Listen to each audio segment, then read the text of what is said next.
আলাইকুম গাইস। এই জনমে না পাই যদি ওই জনমে যাব আমি স্বর্গ নরক খুঁজে খুঁজে পাবো তারে এই জনমে না পাই যদি ওই জনমে যাব আমি স্বর্গ নরক খুঁজে খুঁজে পাবো যদি এই জনমে তাহার সাথে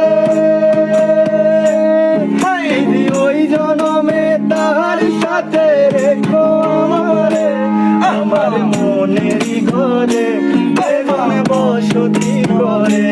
গাইস দেখেন, অসংখ্য মানুষ কি কমেন্ট করেছে আপনি দেখেন। কে বলছে আমার মাইন্ড এমন কেন, আমার মাইন্ডের চোদ্দ মারো, আমি যা ভাবতেছি তুমি তা ভাবতেছ। দেখুন এইখানে আপনার কমেন্ট গুলো দেখেন, দেখলে আপনার হাসি থামাইতে পারবেন না। দেখেন দেখেন এখানে কি লিখছে।